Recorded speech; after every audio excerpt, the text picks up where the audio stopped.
Hello everybody, thank you for joining me for today's video. This video is about toxic people that confront you, very confrontational people that do it aggressively, and we're not quite sure how to handle them or what to do. This is something that pertains to so many people who have been neglected or abused, and parents didn't teach us how to have boundaries and protect ourselves. So I hope this video adds some clarity, for some suggestions, things you haven't thought about, and helps you deal with these kinds of intense situations and experiences. Before I get started, I'd appreciate it if you haven't already to subscribe to my channel down below. Hit the subscribe button, hit the notification bell if you want to know when videos are coming out. I make several a week, sometimes every day. And please ask questions and I'll always answer them. Thank you very much. So let's get started, huh? So often I hear, people that are very aggressive and confrontational and want to get up in your face and yell and scream and things like this. Oh, it's just my family. It's where, how my family is and this and that. We're Italians, we're hot-blooded, and we just argue and fight and scream and yell and all that. And yeah, that may be true. I wouldn't speak for a whole country, especially when you don't even live there, as if it's your type of blood, okay? But it's just the way my family is. It's just the way some families are. It's how they deal with some things sometimes, Okay, but let's talk about damaged self-esteem, fragile ego, broken confidence, and awful communication skills. Let's talk about personal problems like hypervigilance, self-righteousness, and control. Try to control people. That's what's really going on. So there's a big difference between confronting somebody because of their behaviors towards you. Right? We don't need to confront people about things they do in their personal life. It has nothing to do with you. But there's a difference, right? We need to confront bad behaviors and stuff like this, but there's also a big difference from that and a highly aggressive, confrontational person, okay? And that's what I'm talking about today. So I often hear, oh, it's good to be confrontational. It's good to be, that's how you have power. That's how you get things done and stuff like that. Sure, okay. But there's a degree where it crosses the line for everyone's boundaries. It's aggressive, it's stressful, it can be dangerous. Okay, in codependent families,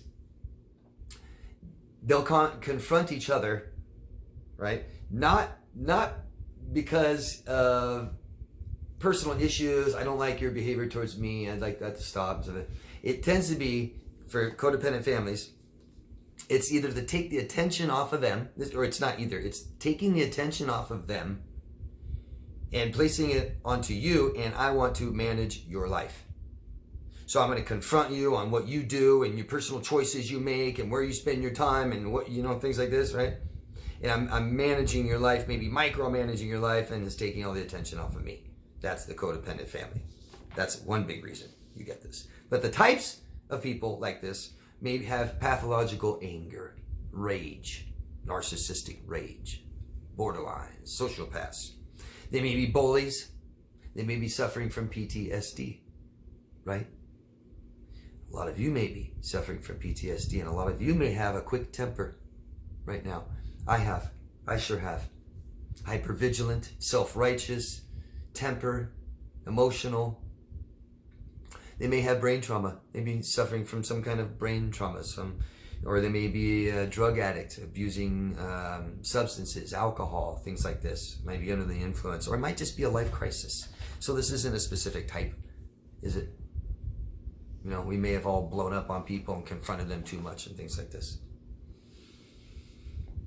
But this is something important to remember. Confrontational people will have arguments that will always escalate or diffuse depending on the other person, yours, reaction.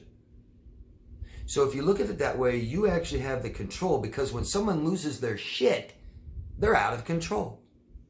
I used to train dogs. When it comes to training dogs, you train the owner. And when you train the owner, there's a couple very, very important things they need to know. One, you don't hit your dog. Another, you don't tease them ever. But you don't lose your shit. You don't lose it in front of a dog. You lose your power, right? If you lose your shit in front of people, you lose your power.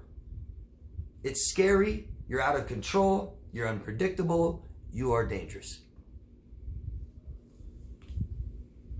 So don't react. Be careful of your reaction. React less. They will try to force a reaction that will expose your weakness. That's what they're doing. That's what a highly aggressive, confrontational person is doing, is trying to exploit your weakness. They're trying to get you to react and lose your shit. And now I know where your weakness is. I see that you start crying and can't handle it. I see that you get angry and lose it. I see that this one little thing I said made you extra sensitive and lose it. Oh, I see now. Say things like, let's take a break. Let's talk about this after we both cool down. Now is not the best time for me. How about 10 minutes, half an hour, when I'm done doing what I'm doing?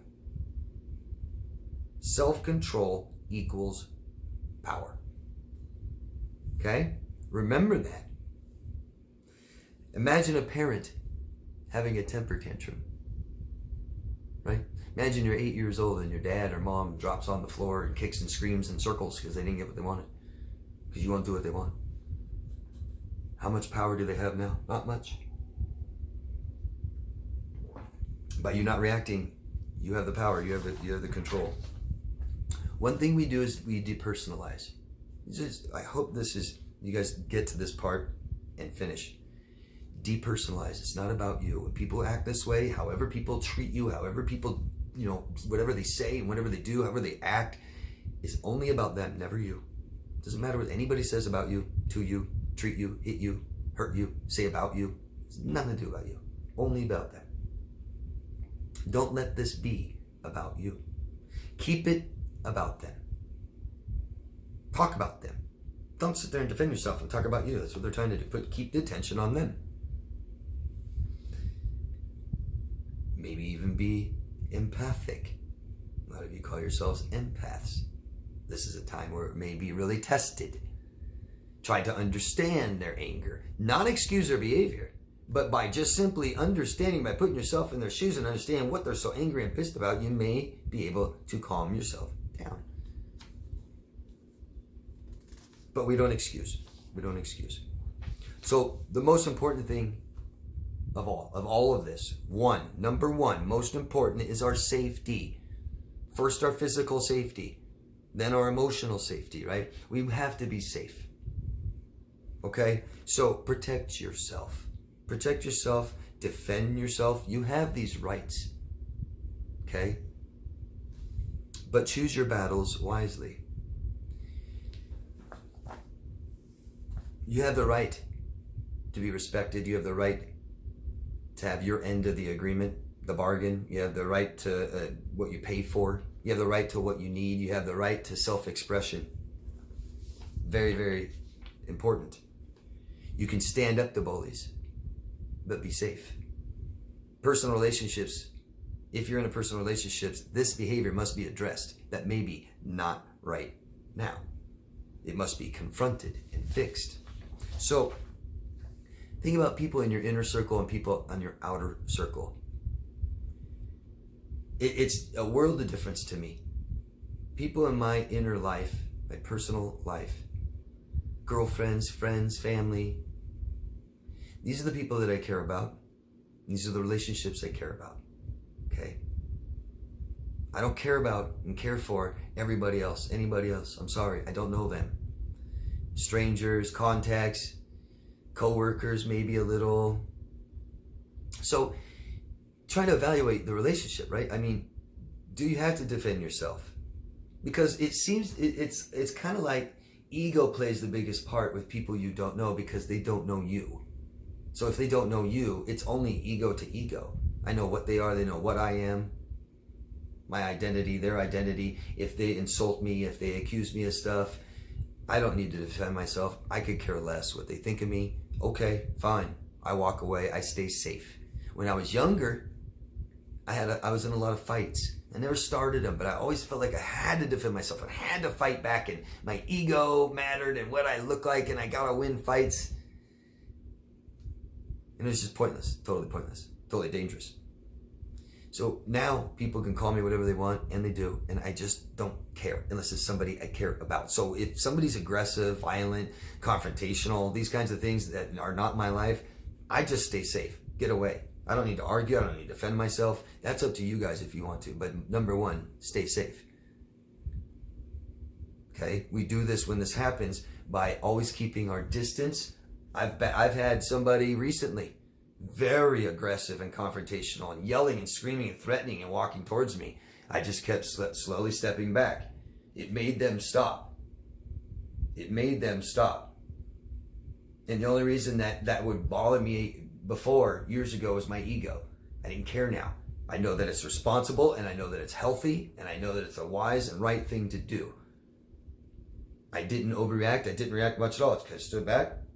It was just perfect, and I felt good about it. You can feel good about any bad situation by being true to yourself.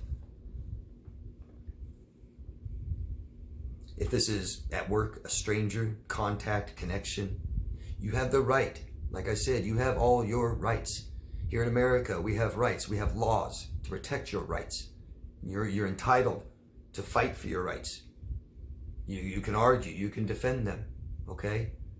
But you gotta stay safe first. You start putting your safety at risk, something's wrong. Okay? But it's ego. Most of that, I think, is ego. If it's personal, if it's somebody you care about this relationship, you want it to work, you don't want to just run away, you still got to stay safe. We don't have to fix problems immediately. That is one of the most important things to remember in a relationship. Problems need to be addressed, problems need to be fixed. Yes, it doesn't have to be this second. It doesn't have to be when we're both hot, heated, arguing, hurt, upset, crisis, high, drunk. Okay? We identify problems, we address them, we confront, but maybe not now. These are rules that I live by. You're more than welcome to adapt them in your own life if you wish. But I can't tell you enough how much they serve me very, very well. One rule is I try to not let people change me. I'm not saying I'll never change, but it will be my decision and my choice if I change anything about myself or my life. I don't allow someone to change me. Okay? So look at who you are, not what you are. Your needs. I don't let anybody take away my needs.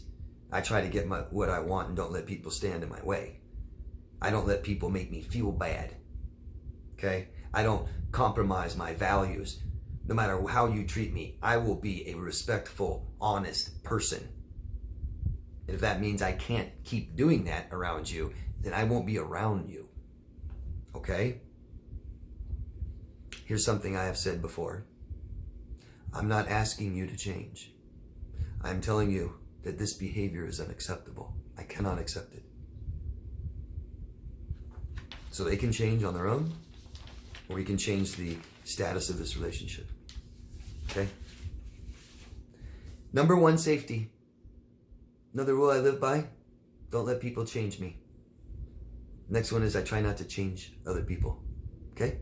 So we don't say you have to go to class and you have to go to anger management and you have to do this. This behavior is unacceptable. It will no longer be in my life one way or another. Okay?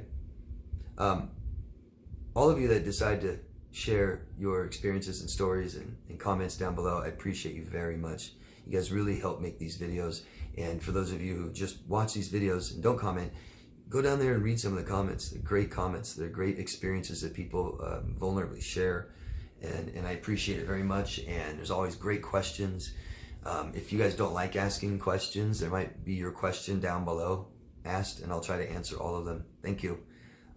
Again, subscribe if you can. Notification bell. You can find me at daviddemars.com, and always love yourself first. Thank you. Bye-bye.